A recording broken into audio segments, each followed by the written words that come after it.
demande, s'il vous plaît, de saluer chaleureusement votre voisin. Communiquez-lui une grâce, une parole de bénédiction. Je ne sais pas si le modérateur l'avait fait au début, mais la bénédiction en abondance ne nuit pas, n'est-ce pas? Alors communique une grâce à quelqu'un, dis-lui une bonne parole, encourage-le, surtout si tu vois que son visage est un peu fermé et triste. Alléluia. Amen. Bénissons le Seigneur pour cette première partie de culte. Et maintenant, nous allons écouter la parole de Dieu ce matin. Le thème de la prédication de ce matin, je l'ai intitulé « Ayons la compassion pour les âmes perdues comme Jésus ». Amen. Ayons la compassion pour les âmes perdues comme Jésus. Le texte de base de notre méditation, c'est Luc 15. Nous allons lire Luc 15 ensemble dans la version Louis II de 1910, révisée. Luc chapitre 15. Nous lisons la parole de Dieu. Tous les publicains et les gens de mauvaise vie s'approchaient de Jésus pour l'entendre. Et les pharisiens et les scribes murmuraient, disant, « Cet homme accueille des gens de mauvaise vie et mange avec eux. » Mais il leur dit cette parabole. Quel homme d'entre vous, s'il a 100 brebis et qu'il en perde une, ne laisse les 99 autres dans le désert pour aller après celle qui est perdue, jusqu'à ce qu'il la trouve? Lorsqu'il l'a retrouvée, il la met avec joie sur ses épaules, et de retour à la maison, il appelle ses amis et ses voisins et leur dit, « Réjouissez-vous avec moi, car j'ai retrouvé ma brebis qui était perdue. » De même, je vous le dis, il y aura plus de joie dans le ciel pour un seul pécheur qui se répand que pour 99 justes qui n'ont pas besoin de repentance. Ou quelle femme, si elle a 10 drachmes et qu'elle en perde une, n'allume une lampe, ne balaie la maison et ne cherche avec soin jusqu'à ce qu'elle la retrouve. Lorsqu'elle l'a retrouvée, elle appelle ses amis et ses voisines et dit, « Réjouissez-vous avec moi, car j'ai retrouvé la drachme que j'avais perdue. » De même, je vous le dis, il y a de la joie devant les anges de Dieu pour un seul pécheur qui se répand. Verset 11. Il dit encore, « Un homme avait 2 fils. Le plus jeune dit à son père, « Mon père, donne-moi la part qui doit me revenir. » Et le père leur partagea son bien. Soulignez cela, leur partagea son bien. Peu de jours après, le plus jeune fils, ayant tout ramassé, partit pour un pays éloigné où il dissipa son bien en vivant dans la débauche. Lorsqu'il eut tout dépensé, une grande famine survint dans ce pays et il commença à se trouver dans le besoin. Il alla se mettre au service des habitants du pays, d'un des habitants du pays qu'il envoya dans ses champs pour garder les pourceaux, les cochons. Il aurait bien voulu se rassasier des carouges que mangeaient les pourceaux, mais personne ne lui en donnait. Étant rentré en lui-même, il se dit, « Combien de mercenaires chez mon père ont du pain en abondance, et moi ici je meurs de faim. Je me lèverai, j'irai vers mon père et je lui dirai, « Mon père, j'ai péché contre le ciel et contre toi. Je ne suis plus digne d'être appelé ton fils. Traite-moi comme l'un de tes mercenaires. » Et il se leva et alla vers son père. Comme il était encore loin, son père le vit et fut ému de compassion. Il courut, se jeta à son cou et le baisa. Le fils lui dit, « Mon père, j'ai péché contre le ciel et contre toi. Je ne suis plus digne d'être appelé ton fils. » Mais le père dit à ses serviteurs, « Apportez vite la plus belle robe et l'en revêtez. Mettez-lui un anneau au doigt et des souliers aux pieds. Amenez le veau gras et tuez-le. Mangeons et réjouissons-nous, car mon fils que voici était mort et il est revenu à la vie. Il était perdu et il est retrouvé. » Et ils commencèrent à se réjouir. Or, le fils aîné était dans les champs. Lorsqu'il revint et approcha de la maison, il entendit la musique et les danses. Il appela un des serviteurs et lui demanda ce que c'était. Ce serviteur lui dit, « Ton frère est de retour Et parce qu'il l'a retrouvé en bonne santé, ton père a tué le veau gras. Il se mit en colère et ne voulut pas entrer. Son père sortit et le pria d'entrer. Mais il répondit à son père, « Voici, il y a tant d'années que je te sers, soulignez cela, il y a tant d'années que je te sers, sans avoir jamais transgressé tes ordres, et jamais tu ne m'as donné un chevreau pour que je me réjouisse avec mes amis. Et quand ton fils est arrivé, celui qui a mangé ton bien avec des prostituées, c'est pour lui que tu as tué le veau gras. Mon enfant, lui dit le père, tu es toujours avec moi, et tout ce que j'ai est à toi. Mais il fallait bien s'égayer et se réjouir, parce que ton frère que voici était mort, et il est revenu à la vie. Parce qu'il était perdu et qu'il est retrouvé. Amen. C'est la parole du Seigneur, et nous rendons grâce à Dieu. Alors, le texte de méditation de ce matin, probablement certains d'entre nous le connaissent. J'ai prêché en 2022 sur ce texte, en juillet, si je ne me trompe pas. Et le Seigneur m'a mis à cœur de prêcher à nouveau sur ce texte aujourd'hui. Et ce texte d'aujourd'hui nous présente Jésus qui est dans un certain endroit. Dans le récit de Luc, on ne précise pas l'endroit où il se trouve, n'est-ce pas? Et on nous dit qu'il est en train de manger avec les collecteurs d'impôts, donc des publicains, et d'autres personnes qui sont réputées pour avoir une très mauvaise vie. Et le même récit qui est raconté plutôt dans le livre de Marc, au chapitre 2, le verset 13 à 17, nous mentionne que Jésus se trouvait en fait chez Lévi, qui était un collecteur d'impôts, Matthieu et Lévi, qu'il avait invité dans sa maison. Et donc il y avait dans la maison de Lévi beaucoup de pécheurs qui s'étaient approchés aussi, et il se trouvait également à cet endroit les pharisiens qui étaient présents. Le verset 1er de Luc 15 nous dit que ces gens de mauvaise vie s'étaient approchés pour l'écouter, n'est-ce pas? Ils étaient venus pour écouter Jésus, pour entendre la parole que Jésus allait prêcher.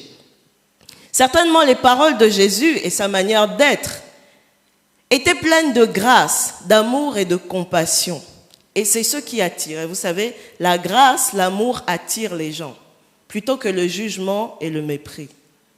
Et c'est pour ça que Jésus était attrayant. C'est pour ça que Jésus attirait les gens. Amen. Et nous voulons être comme Jésus. Et donc, les pharisiens et les scribes étaient aussi présents à ce lieu-là. Peut-être pour espionner Jésus comme ils en avaient l'habitude. Ils avaient la coutume d'espionner Jésus pour chercher s'ils allaient trouver une petite faille, n'est-ce pas? Une excuse pour pouvoir porter préjudice à Jésus. Et peut-être que secrètement, certains étaient là aussi parmi les scribes parce qu'ils avaient secrètement le plaisir d'écouter Jésus aussi. D'ailleurs, on voit dans les évangiles qu'il y a certains pharisiens, comme Nicodème, qui vont aller de nuit, n'est-ce pas, pour pouvoir chercher Jésus. Ça veut dire que même parmi les pharisiens, même si de jour ils ne pouvaient pas le montrer aux gens, certains quand même secrètement avaient du plaisir à écouter Jésus. Amen. Alors, on ne sait pas trop, mais ils sont là. Et il nous est dit que ces pharisiens et ces scribes murmuraient. Ils murmuraient entre eux contre Jésus. Parce que Jésus faisait bon accueil à tous ces pécheurs notoires et ces publicains, et qu'il était en plus à table en train de manger avec eux. Nous mangeons ici souvent la table du Seigneur, qu'on parle de la table de communion, n'est-ce pas? Manger avec les gens, ça a une forte signification. Et Jésus, il mangeait avec ces grands pécheurs. Et c'est pour ça qu'on murmurait contre lui. Nous allons faire un petit zoom sur les deux catégories de personnes qui font partie de l'auditoire de Jésus. Il y a d'un côté les collecteurs d'impôts, donc les publicains, qui sont des gens qui prenaient les impôts auprès de leurs frères juifs pour les donner aux Romains qui dominaient sur Israël à l'époque. Et parfois, ils profitaient aussi de leur position pour extorquer, pour voler leurs frères, demander plus qu'il n'en faut et mettre cela dans leur poche. Et ils étaient vraiment considérés comme des corrompus, des traîtres à la nation. Et vraiment, on ne les aimait pas. Certains parmi eux étaient même rejetés par leur famille, justement à cause de leur position de collecteurs d'impôts. Et dans le même lot, il y a tous ces grands pécheurs notoires, dont on ne cite pas le nom, mais tout le monde sait qu'ils mènent une vie très mauvaise. Et cela ne donne pas envie de s'approcher d'eux. Et de l'autre côté de la balance, de l'autre côté du tableau, Nous avons les scribes et les pharisiens qui sont de grands connaisseurs de la loi. Ce sont des légalistes. Eux-mêmes, ils enseignent aux autres. Ils ont l'apparence d'être plus saints, plus parfaits que les autres. Mais la Bible nous dit dans certains endroits qu'ils sont des tombeaux blanchis. Ce sont des hypocrites. Ils connaissent la loi, ils en parlent aux autres. Ce sont des hypocrites surtout parce qu'ils contraignent les autres avec beaucoup de lois, beaucoup de règles à appliquer, alors qu'eux-mêmes, ils ont du mal à l'appliquer. Et donc, voici le tableau. Et alors qu'ils sont tous là, Jésus se met à raconter 3 paraboles successives, n'est-ce pas? Dans un langage avec lequel il est sûr que tout son auditoire va le comprendre. D'abord, il commence par raconter l'histoire d'un berger qui a 100 brebis. Peut-être que dans son auditoire même, il y a un berger, on n'en sait rien.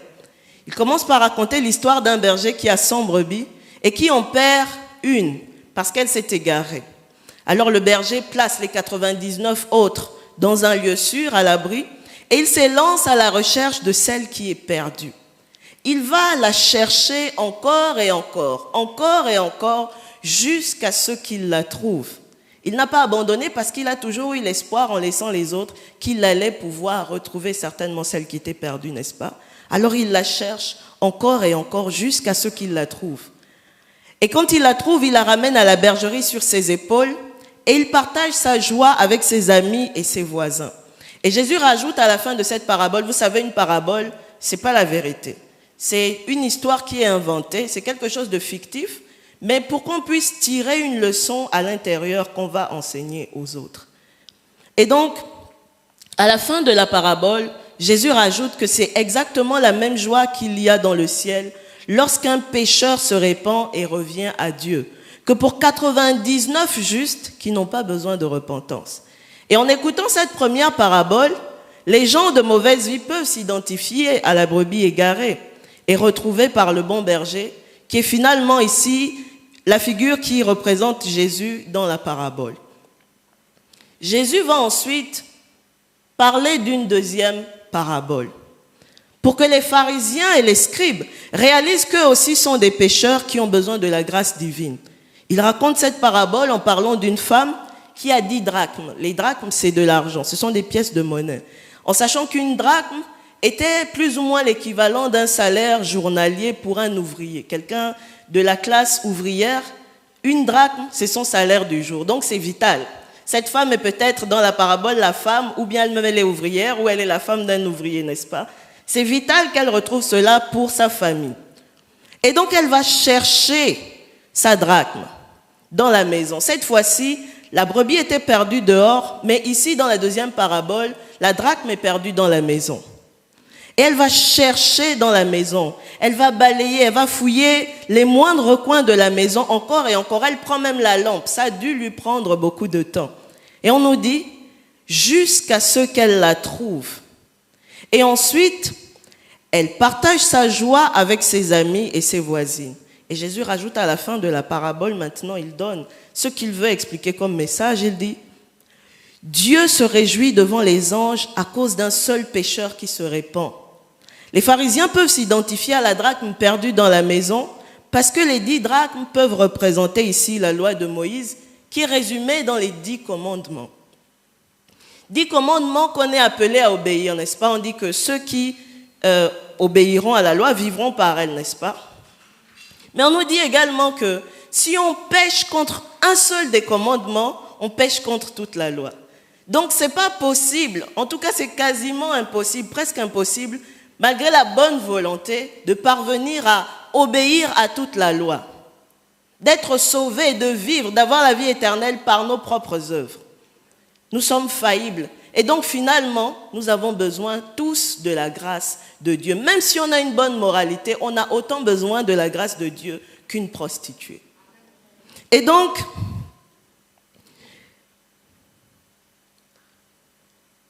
comme je le disais tantôt, les 10 drachmes renvoient justement à la loi de Moïse.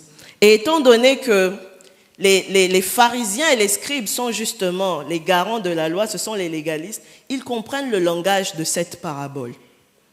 Et ils ont donc besoin de la grâce de Dieu. Et pour renchérir, pour que chacun ne tire pas de son côté, Jésus va renchérir avec une troisième parabole pour conclure, pour montrer que, à la fois les deux, vous faites partie de ces pécheurs qui ont besoin de la grâce. Et il va raconter une parabole en parlant d'un père qui a 2 fils. Généralement, on parle de la parabole du fils prodigue. Dans ce cas, on met l'accent sur le fils qui est parti, n'est-ce pas, qui s'est éloigné. Parfois, on parle aussi de la parabole du bon père et de ses 2 fils, n'est-ce pas? C'est-à-dire qu'on met l'accent sur le père qui est bon et des 2 fils aussi qui sont concernés dans l'histoire. Ou bien on parle aussi de la parabole des 2 fils, tout simplement, pour nous faire réaliser à quel point, à la fois le fils qui est parti et celui qui était dans la maison étaient tout autant perdus. Donc, Jésus raconte cette parabole. Il nous dit qu'il y avait un homme qui avait 2 fils, et le plus jeune des fils va lui dire « Donne-moi ma part d'héritage ». En général, on réclame l'héritage, c'est quand le père ou la mère, en tout cas la personne dont on doit hériter, est décédée, n'est-ce pas? Mais de savoir que la personne que tu as prévue pour qu'elle hérite ton argent te dit « Donne-moi ma part », donc je te déclare mort dans ma vie, ouvertement comme ça. Je veux vivre ma vie, prendre mon envol, c'est quelque chose, n'est-ce pas, dans le cœur d'un père ou d'une mère. Mais on nous dit, en tout cas le texte ne nous détaille pas la parabole de Jésus, si le père s'est plaint, si s'est fâché, en tout cas on ne dit rien là-dessus, n'est-ce pas? On nous dit, le père leur partagea son bien. On n'a pas dit lui donna, on a dit leur partagea. Ça veut dire que même le grand frère a reçu la part d'héritage alors qu'il n'avait pas demandé. Peut-être qu'il a récupéré, peut-être qu'il n'a pas récupéré. Ce qui est sûr, c'est que le père a dit, ok, voici pour toi, toi qui recherches ton héritage, voici aussi pour toi, le grand frère. Et on nous dit que quelques jours après, le petit frère, il va ramasser toutes ses affaires et puis il va partir pour vivre dans le monde, n'est-ce pas? Il va vivre dans la débauche, dans l'impudicité, dans toutes sortes d'excès. Et pendant qu'il est là-bas, son argent est en train de finir, l'héritage qu'il avait, c'était certainement de grands biens. Jusqu'à présent, il ne se rend pas compte qu'il a besoin de retourner chez son père, n'est-ce pas? Et jusqu'à ce que ce qu'il avait puisse s'achever. Et dès que c'est terminé, on nous dit qu'il y a eu une grande famine. Et pendant la famine, malgré la famine, il ne s'est pas dit que bon, maintenant il y a la galère, il y a la famine, je vais quand même m'humilier pour retourner chez mon père, sinon je suis foutu. Non, non, il s'est dit, je vais quand même rester toujours dans le monde. Et il a continué à chercher, et le travail qu'il a trouvé dans le pays où il était, c'est d'être le berger des cochons. Et nous savons ce que peut représenter le cochon, n'est-ce pas, dans la tradition juive. C'est un animal impur par excellence. Et c'est donc une image du péché. Donc il est tombé tellement bas qu'il est devenu en fait un berger des cochons. Il est allé à fond dans le péché, c'est-à-dire que les circonstances où il avait perdu un peu de son bien ne l'ont pas dit « Comprends que tu dois retourner chez ton père. Ici, la vie d'ici, là, c'est une vie dangereuse. Ce n'est pas une vie pour toi. » Mais non, il a continué dans la vie du péché, il a continué dans la vie du mal, n'est-ce pas? Jusqu'à ce qu'il arrive même à vouloir manger la nourriture des cochons, mais on lui refuse de manger la nourriture des cochons. Il est tombé au plus bas niveau, en fait, de la vie de péché. Et c'est seulement à ce niveau-là qu'il se rend compte, qu'il entre en lui-même, mais qu'il se dit, mais comment je suis en arrivé là? Même les mercenaires, les gens qui travaillent pour mon père, on leur donne un peu d'argent et puis voilà, ils vivent mieux que ça. Et moi, je suis ici, je meurs de faim. En fait, il est retourné parce qu'il avait faim. Dieu a dû permettre que la famine arrive. Au-delà de la famine, qu'il arrive même à avoir tellement faim au point de vouloir manger la nourriture des cochons pour qu'il réalise profondément en lui-même qu'il a besoin de retourner chez son père. Et il y a des choses que Dieu fait dans nos vies parfois, il fait une fois, on ne comprend pas. Mais parfois, il nous laisse et on arrive à un niveau tellement bas pour notre propre malheur avant de réaliser que mais la main de Dieu était tendue. Dieu m'appelait, Dieu m'invitait à sortir du péché depuis longtemps. Pourquoi j'ai continué? Voici maintenant je suis enceinte. Pourquoi j'ai continué? Voici maintenant que j'ai chopé le VIH. Pourquoi j'ai continué? Voici maintenant que je suis en train d'aller en enfer. Dieu ne veut pas cela pour nous, mes chers bien-aimés dans le Seigneur. Il veut que nous soyons sauvés et que nous nous repentions, que nous changions de vie. Et donc, alors qu'il retourne, il se dit en lui-même, je vais retourner chez mon père. Je vais lui dire, j'ai péché contre toi, n'est-ce pas, contre le ciel. Je ne suis plus digne d'être appelé ton fils. Traite-moi comme l'un de tes serviteurs, l'un de tes mercenaires. Et alors il se retourne, il est sur le chemin et de loin, son père le voit. Son père court, il est tellement content et le père appelle en même temps tout le monde. Déjà, le père l'embrasse. Imaginez qu'il était avec les cochons. Ça veut dire qu'il sentait mauvais. Les cochons restent dans la boue, n'est-ce pas? Il sentait très mauvais. Il dégageait l'odeur du péché. Ses vêtements étaient peut-être déchirés. Vraiment, c'était un gars, un pécheur notoire, comme le texte nous le dit, n'est-ce pas? Il ne donne pas envie de s'approcher. Il sent mauvais, il sent le péché. Et pourtant, le père l'a embrassé. Et il a commencé à dire, « Père, j'ai péché contre toi et contre le ciel, n'est-ce pas? Je ne suis plus digne d'être appelé ton fils. » Mais la phrase qu'il avait rajoutée avant de revenir chez le père, en disant, « Traite-moi comme l'un de tes serviteurs. » Le père dit, « Chut. » En même temps, il appelle les serviteurs. Il dit, « Apportez vite un anneau. Mettez-lui cela au doigt, n'est-ce pas? Apportez un vêtement de prince, un vêtement de justice. Mettez-lui ça. Mettez les souliers également. Tuez le veau gras. On va célébrer. Il était mort, il est revenu à la vie. Nous allons célébrer la vie de notre fils qui est revenu à la maison. Et le père est dans la joie, n'est-ce pas? Et cet anneau, c'est l'alliance qui est renouvelée. Il avait coupé l'alliance à cause de ses péchés, parce que c'est le péché qui nous sépare dans notre relation avec Dieu. C'est ça qui met une séparation, un mur de séparation dans notre relation avec Dieu, le péché. Mais le Père lui dit, mettez-lui un anneau au doigt.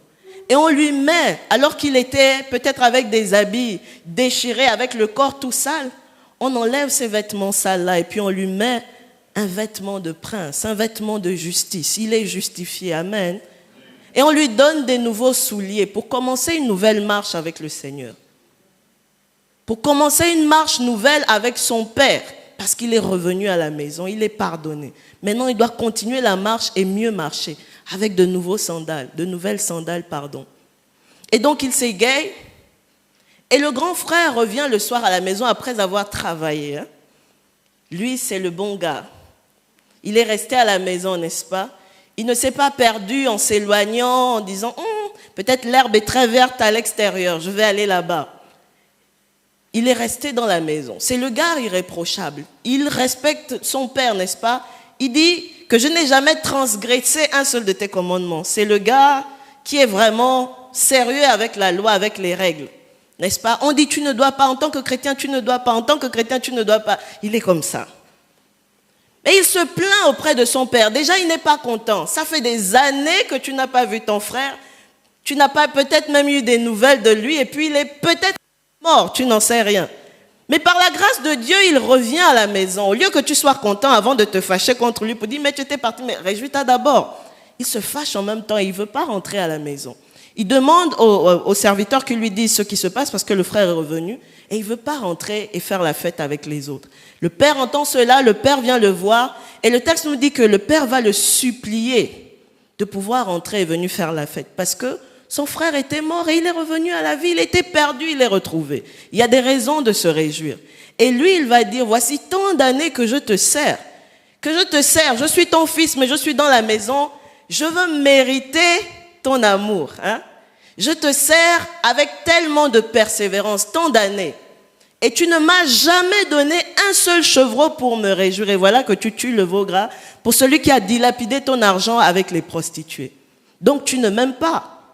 Et le père lui dit, mais mon fils, toi tu es toujours avec moi. Tu as eu la grâce de rester près de moi à la maison, de ne pas aller te compromettre, de ne pas aller te souiller dehors. Ça t'a préservé de beaucoup de choses. Et en plus, rappelez-vous, il avait reçu sa part. Et le père lui dit, mais tout ce que j'ai est à toi. Il était dans la maison, mais avec une mentalité d'esclave, une mentalité de serviteur. Je dois mériter, donc je dois faire encore et encore pour attirer la faveur et l'attention de Dieu. Je dois être comme ci, comme cela, comme ça on va dire, moi je suis le bon gars, n'est-ce pas? Je suis le modèle qu'il faut suivre, pas l'autre. Et nous sommes ainsi parfois dans l'église, n'est-ce pas? Nous faisons plein de choses pour nous faire voir des responsables, pour qu'on voit que c'est nous qui sommes mieux que les autres, c'est nous qui sommes mieux placés pour devenir le prochain responsable, c'est nous qui faisons ceci mieux que les autres. Parfois, nos motivations, il faut qu'on les sonde, n'est-ce pas? Et pourtant, tout ce que le Père a est déjà à nous. Il voulait s'égayer. Il ne savait pas que s'il demandait un jour à son père, toutes ces années-là, qui se demandait, est-ce que papa m'aime? Est-ce que papa voit même ce que je fais? S'il avait demandé, papa, s'il te plaît, donne-moi un chevreau, je vais me réjouir avec mes amis. Mais son père allait le lui donner. Et le Seigneur Jésus dit que vous demandez, vous ne recevez pas parce que vous demandez mal. Ou peut-être même vous ne demandez pas. Mais il dit, demandez afin que votre joie soit parfaite. Et surtout, nous devons connaître le cœur du Père. Parfois, nous sommes dans la maison près du Père, mais nous sommes perdus. Perdus par des jalousies, perdus par la dépression, perdus par une mauvaise connaissance du Père alors que nous sommes là, perdus par l'hypocrisie, n'est-ce pas? Nous avons un pied dedans, un pied dehors. Nous sommes perdus dans la maison. Perdus parce que Dieu est là, mais nous regardons comment il agit dans la vie des autres et nous sommes jaloux, alors que nous pouvons nous aussi demander ce qui est à nous, n'est-ce pas? Ce que Dieu a prévu pour nous. Et attendre de le recevoir avec confiance, avec foi, avec patience. Parce que Dieu est bon pour chacun d'entre nous. Il n'aime pas plus mon frère ou ma sœur que moi. Alléluia. C'est quelque chose que nous devons avoir dans nos mentalités comme quelque chose de renouvelé. Dieu nous aime tous d'un amour extraordinaire, d'un amour éternel. Alléluia. Et pour bénéficier de ce salut, le fils prodigue avait besoin de revenir à la maison et de se repentir. Et donc vous voyez que dans la deuxième parabole, à la fois celui qui était perdu, il est revenu, n'est-ce pas? Et celui qui était dans la maison, il n'avait pas réalisé qu'il était perdu dans la maison, comme la drachme qui était perdue dans la maison. Comme finalement les pharisiens et les scribes qui étaient tout aussi perdus que les pécheurs notoires et les collecteurs d'impôts. Et quand le fils prodigue revient à la maison et qui dit « Je ne suis plus digne d'être appelé ton fils », il n'a pas le temps, le père ne lui laisse pas le temps de dire « Traite-moi comme l'un de tes serviteurs ». Pourquoi? Parce que la plus grande identité que nous pouvons avoir dans notre relation avec Dieu, c'est celle d'enfant de Dieu. C'est celle de fils de Dieu, avant d'être servante ou serviteur de Dieu. Alléluia. C'est vrai qu'on est très content, je suis serviteur de Dieu, je suis l'homme de Dieu, c'est bien. Mais la dimension plus élevée, c'est celle de fils. Même Moïse, il a été le plus grand dans la maison, mais comme serviteur. Jésus, il est le fils. Vous voyez la différence? Et le Seigneur veut que nous soyons dans sa maison, que nous le servions en tant que ses enfants, avec une mentalité de fils et non une mentalité d'esclave, une mentalité renouvelée, une mentalité de grâce et non de mérite. Alléluia. Le Seigneur veut que nous puissions mieux le servir, que nous puissions mieux le connaître. Et surtout, j'ai parlé d'avoir la compassion pour les âmes perdues comme Jésus, n'est-ce pas? Le Seigneur est venu pour que les brebis aient la vie et soient dans l'abondance, n'est-ce pas? Toutes les brebis perdues. Un jour, j'ai fait partie de ces brebis qui sont égarées. Un jour, peut-être, même en étant dans la maison, j'ai fait partie des drachmes perdus dans la maison, qui sait, n'est-ce pas? Mais le Seigneur m'a retrouvé, le Seigneur t'a retrouvé, toi qui es probablement aussi dans cette situation. Alors, faisons preuve de compassion envers les autres. Faisons preuve de miséricorde envers les autres. Parce que c'est la miséricorde qui triomphe du jugement. C'est la miséricorde qui montre à quelqu'un que tu peux changer. Vous savez, Jésus, c'était pas quelqu'un qui parlait aux gens pour les caresser dans le sens du poil, qui leur disait ce qu'ils ont envie d'entendre. Non, non, non, non, non. Jésus était plein de grâce, mais c'est quelqu'un qui disait la vérité de manière crue aux gens. Mais en même temps, en disant la vérité, ses paroles étaient pleines de grâce. Quand on dit à quelqu'un, tu as un tombeau blanchi, vous pensez que ça fait plaisir d'entendre ça? Quand on dit à quelqu'un, tu as une brebis galeuse, une brebis égarée, ça fait plaisir d'entendre ça. Quand on dit à quelqu'un, tu allais dilapider le bien du Père avec les débauchés, c'est vrai, mais quand on te dit une vérité crue comme ça, est-ce que ça fait plaisir? Mais Jésus dit, tu es comme ça, tu es perdu. Mais il y a une grâce qui est disponible pour toi, si et seulement si tu te repens. Alléluia. Et le salut des âmes est quelque chose qui est cher aux yeux de Dieu. Le salut des âmes perdues est quelque chose, c'est la raison pour laquelle Dieu a envoyé Jésus-Christ pour nous sauver. Et Jésus nous a donné ce mandat en Matthieu 28. Allez donc, et étant allés, faites de toutes les nations des disciples, bien-aimés dans le Seigneur. Est-ce que tu es en train de continuer à avoir à cœur les intérêts du salut des âmes? Ou bien nous sommes beaucoup plus concentrés sur nos petits problèmes, nous, n'est-ce pas? C'est bien que déjà nous soyons une église où vraiment on encadre les gens. Nous sommes une église vraiment où on veille à accompagner les gens qui sont déjà dans la maison, où on veille à ce que les gens soient affermis, que les gens soient réellement convertis. N'est-ce pas, on fait ce travail pour ceux qui sont déjà dans la maison. Mais qu'en est-il de ceux qui sont dehors? Le Seigneur veut que nous nous souvenions de ceux qui sont dehors. L'église, c'est toi, l'église, c'est moi. En tant qu'église institutionnelle, nous devons penser à l'élargissement du royaume dans ce pays, à l'élargissement du royaume là où le Seigneur nous a placés. Là où l'église n'est pas encore implantée, qu'il y a un besoin, il y a des âmes qui sont en train de se perdre dans d'autres parties de Rabat, dans d'autres parties du Maroc. Qu'est-ce que nous faisons en tant qu'église?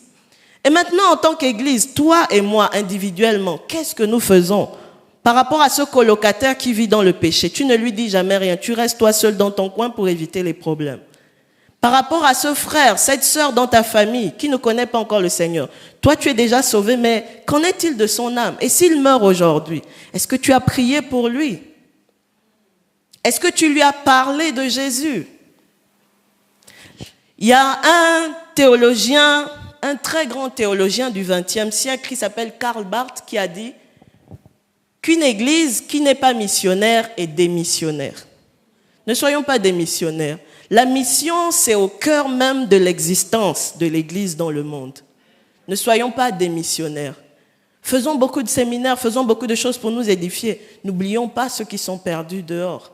Parce que s'ils meurent, ce qu'on fait ici, ça reste ici. Mais si eux, ils meurent sans connaître Jésus, leur éternité est compromise parce qu'ils iront en enfer. Et c'est la vérité. La Bible nous parle de l'enfer. Peut-être qu'on parle moins de l'enfer dans l'Église aujourd'hui, mais l'enfer existe, bien-aimés. Et Dieu ne veut pas. La Bible dit dans 1 Timothée 2, 1 à 4 que Dieu ne veut pas qu'un seul homme périsse, mais que tous les hommes soient sauvés et qu'ils parviennent à la connaissance de la vérité. Alléluia. Et nous allons lire un autre passage qui nous invite à aller, qui nous invite à parler, à ne pas rester en train de nous taire à chaque fois, alors que peut-être à chaque seconde, à chaque minute, quelque part dans le monde, il y a une âme qui meurt sans connaître Jésus et qui va en enfer. Nous allons lire ensemble Romains 10, le verset 9 à 11 et le verset 14 à 17. Romains 10, le verset 9 à 11 nous dit: si tu confesses de ta bouche le Seigneur Jésus et si tu crois dans ton cœur que Dieu l'a ressuscité des morts, tu seras sauvé. Car c'est en croyant du cœur qu'on parvient à la justice et c'est en confessant de la bouche qu'on parvient au salut. Selon ce que dit l'Écriture, quiconque croit en moi ne sera point confus. Verset 14. Comment donc invoqueront-ils celui en qui ils n'ont pas cru? Et comment croiront-ils en celui dont ils n'ont pas entendu parler? Et comment entendront-ils parler s'il n'y a personne qui prêche? Et comment y aura-t-il des prédicateurs s'ils ne sont pas envoyés? Selon qu'il est écrit qu'ils sont beaux les pieds de ceux qui annoncent la paix, de ceux qui annoncent de bonnes nouvelles. Alléluia. Mais tous n'ont pas obéi à la bonne nouvelle. Nous allons nous arrêter là. Le verset 17 dit: ainsi la foi vient de ce qu'on entend et ce qu'on entend vient de la parole de Christ. Alléluia. Comment les gens vont entendre parler? Pour être sauvés, il faut croire et confesser Jésus, n'est-ce pas? Croire dans son cœur et confesser Jésus de sa bouche, qu'il est Seigneur. Mais comment est-ce que les gens vont croire s'ils n'entendent pas parler de Jésus, de cette bonne nouvelle? Comment croiront-ils s'il n'y a personne qui prêche, il n'y a personne qui parle de Jésus? Nous invitons parfois au programme. C'est aussi une bonne manière d'évangéliser. Mais à quel moment tu témoignes de Jésus? À quel moment tu parles de ce que Jésus a fait dans ta vie? À quel moment tu dis à la personne que Jésus est la solution dans sa situation? À quel moment tu parles de Jésus, le Seigneur et le Sauveur, à ceux qui sont autour de toi? On dit, comment croiront-ils s'ils n'entendent pas? Or, on nous dit, et comment les gens vont entendre s'il n'y a personne qui prêche? Et si personne ne prêche, c'est que personne n'est envoyé. Or, nous avons déjà été envoyés. Jésus a dit, allez, alléluia. Tu n'es peut-être pas pasteur ni prédicateur. Peut-être que tu n'auras jamais l'occasion de pouvoir te tenir ici ou sur une chaire quelconque pour évangéliser quelqu'un. Mais John Wesley pouvait dire que le monde est sa paroisse. Donc c'est dans le monde que tu peux évangéliser. Ton estrade, ça peut être dans la rue. Ton estrade, ça peut être à la maison. Ton estrade, ça peut être dans ta famille. C'est ça le plus important. Et lorsqu'il y a un seul pécheur qui se répand, il y a beaucoup de joie dans le ciel. Alléluia. Et je veux qu'il y ait beaucoup de joie dans le ciel parce qu'au travers de moi, des personnes seront venues à Christ. Dieu veut qu'il y ait beaucoup de joie dans le ciel parce qu'au travers de toi, il y ait beaucoup de gens qui soient gagnés à Christ, beaucoup de personnes qui échappent à l'enfer, beaucoup de personnes qui parviennent à croire parce que tu as osé ouvrir la bouche comme Jésus. Jésus vivait pour que les gens soient sauvés. Il disait la vérité aux gens. Dans un esprit de grâce et d'amour, il leur disait la vérité. Alléluia. Jésus veut que les gens soient sauvés, que les gens soient transformés, qu'ils ne meurent pas dans leurs péchés. Et la grâce nous enseigne à renoncer à la vie de péché. La grâce ne nous enseigne pas à pécher davantage pour qu'elle surabonde, non. Mais la grâce nous enseigne, quand tu reçois la grâce, quand tu comprends la grâce et l'amour de Dieu, ça te transforme, ça renouvelle ta mentalité.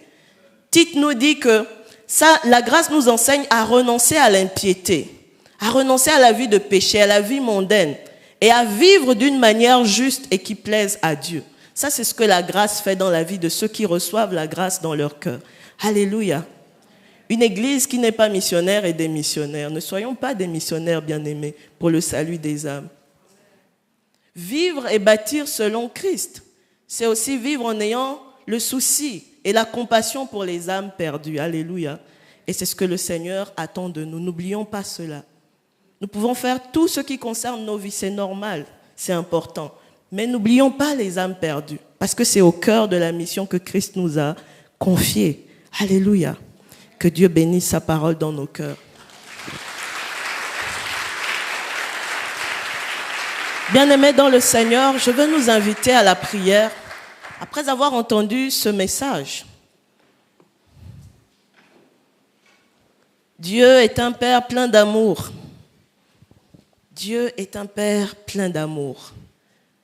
Il veut que nous puissions mieux le connaître. Son cœur de Père plein d'amour pour tous ses enfants. Alléluia. Plein d'amour pour les brebis égarées qui sont dehors, dont nous avons fait partie un jour. Nous avons entendu l'évangile parce que quelqu'un a prié pour nous, quelqu'un a osé ouvrir la bouche pour nous parler. Et nous avons cru. Et la Bible nous dit que c'est par grâce que nous sommes sauvés, au moyen de la foi. Et cela ne vient pas de nous, c'est le don de Dieu. Ce n'est point par les œuvres afin que personne ne se glorifie. Alléluia. Éphésiens 2, 8 à 9. Ce n'est point par les œuvres afin que personne ne se glorifie. C'est par grâce au moyen de la foi, et même la foi est un don de Dieu. Alors, déjà commence à rendre grâce pour la parole que nous avons entendue ce matin. Commence à rendre grâce à Dieu pour toi qui es déjà sauvé, parce que tu as le privilège d'être enfant de Dieu. Tu es aussi serviteur ou servante peut-être, mais tu as d'abord le privilège d'être enfant de Dieu. Dieu ne t'a pas laissé perdu dans tes péchés. Il est allé à ta recherche. Encore et encore, de diverses manières, il est venu à toi, jusqu'à ce que ton cœur s'ouvre pour le recevoir dans son cœur, dans ton cœur, comme ton Seigneur et ton Sauveur. Et aujourd'hui, tu es sauvé, aujourd'hui, tu es son enfant en Jésus-Christ. Rends grâce à Dieu pour ce privilège d'être enfant de Dieu. Rends grâce à Dieu. Rends grâce à Dieu, parle au Seigneur. Nous avons les têtes inclinées et les cœurs en prière. Rends grâce pour ce privilège immense. Peut-être que tu n'as pas à manger à la maison. Peut-être que ça ne va pas en famille. Privilège d'être enfant de Dieu. Rends grâce. Si le Seigneur t'a donné Jésus-Christ, qu'est-ce qu'il ne peut pas te donner? Est-ce que c'est te donner le pain qu'il ne peut pas? Non, il est bon. Dieu est bon. Dieu est bon. Dieu est bon. Ne te préoccupe pas de tout ce que tu peux traverser. Dieu est bon pour toi. C'est un bon Père. Rends grâce. Fixe tes yeux sur Jésus, l'auteur et le consommateur de ta foi. Rends grâce pour le privilège d'être son enfant. C'est un bon Père. Il n'est pas irresponsable. Il connaît tes besoins et il prendra soin de toi d'une manière extraordinaire. Rends grâce à Dieu. Et pendant que tu pries, tu vas également parler à Dieu par rapport à la parole entendue. Tu vas prier et tu vas dire à Dieu, peut-être demander pardon à Dieu si le salut des âmes ne te disait rien, si tu étais indifférent par rapport à ce qui concerne le salut des âmes autour de toi. Si ça ne te disait absolument rien, tu te disais c'est pour les autres, c'est pas pour moi. Demande pardon à Dieu parce que ça te concerne, bien-aimé. Ça te concerne. Dieu veut sauver quelqu'un à travers toi. Ne te minimise pas. Ça te concerne. Dieu t'a appelé, Dieu t'envoie aussi dans le monde pour être un instrument de salut. Demande pardon à Dieu pour l'indifférence. Demande pardon à Dieu parce que ça n'a pas été ta priorité ces derniers temps. Demande pardon à Dieu.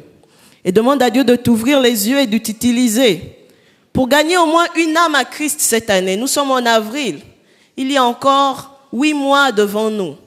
Tu peux gagner au moins une seule âme parce que même une seule âme a beaucoup de prix aux yeux de Dieu. Il y a de la joie, même si c'est une seule âme. Même si c'est une seule âme. Si tu n'as pas la possibilité de drainer des foules, au moins mets à cœur, une seule âme doit venir à Jésus à travers moi en 2026. Au moins une seule âme. Seigneur, accorde-moi la grâce, ouvre-moi les yeux, montre-moi pour qui je dois prier, qui est-ce que je dois commencer à porter en prière, afin que jusqu'à la fin de cette année, je vois cette personne être sauvée, je vois cette personne être gagnée à Christ, je vois cette personne revenir auprès du Père, je vois cette personne être ramenée à la bergerie par le bon berger, je vois cette personne être transformée, changer de sa vie de péché pour commencer à marcher en nouveauté de vie. Seigneur, ouvre mes yeux, qui est cette personne?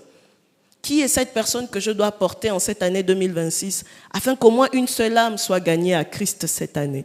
Continue de parler à Dieu. Parle à Dieu de tout ton cœur parce que Dieu te rend responsable de la parole que tu as entendue ce matin.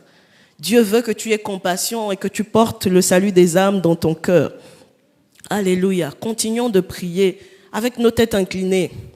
Et si tu es comme les pharisiens, plein de jugement envers les autres, demande à Dieu de rendre ton cœur plus compatissant, de t'aider à être plus miséricordieux, de t'aider à avoir un cœur rempli de plus de compassion et de patience envers les autres et non de mépris et de jugement. Jésus n'était pas comme ça avec les gens.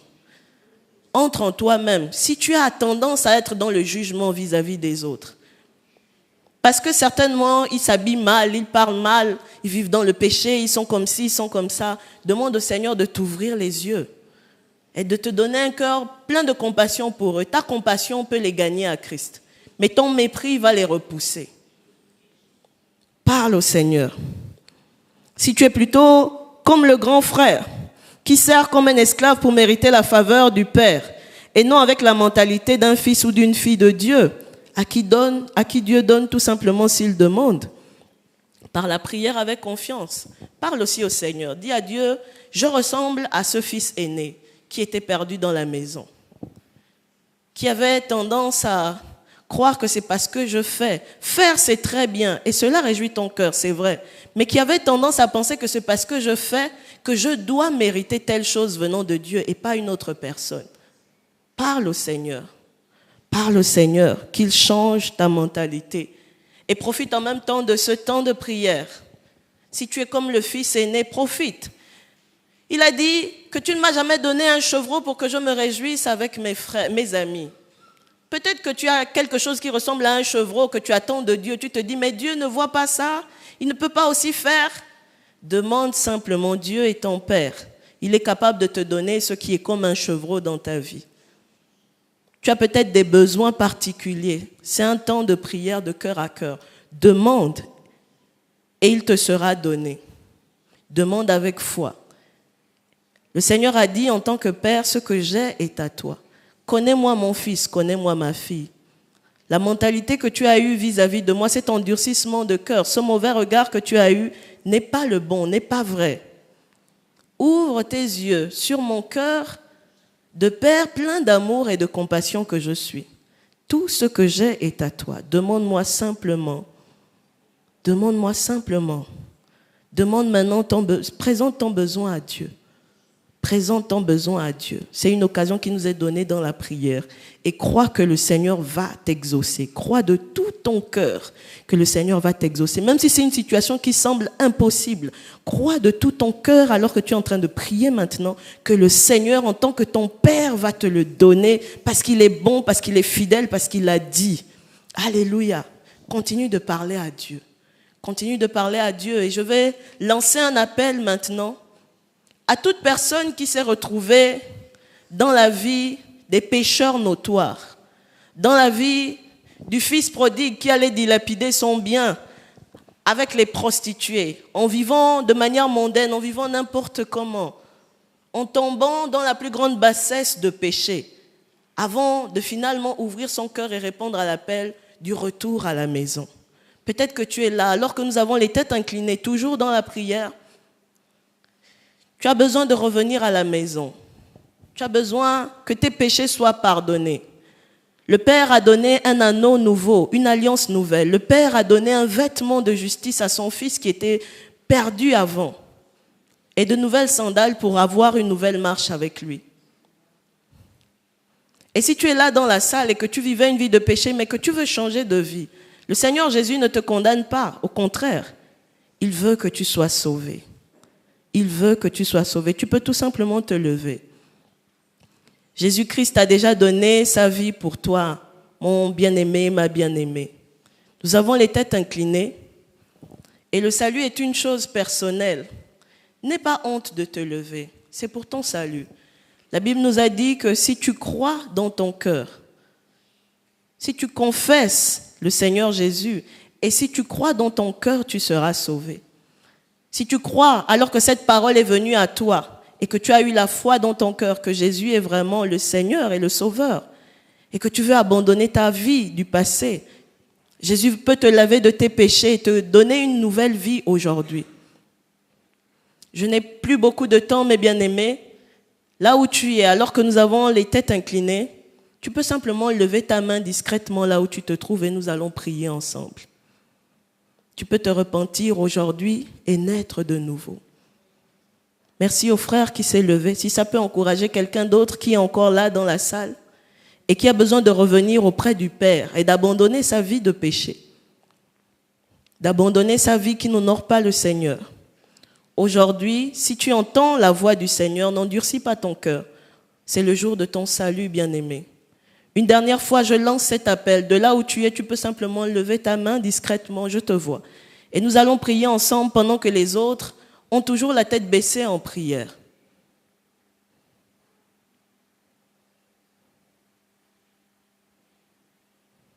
Alléluia, merci Jésus.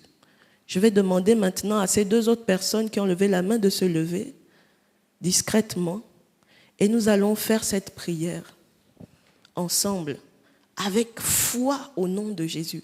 Et aujourd'hui, je le crois, il y aura beaucoup de joie dans le ciel.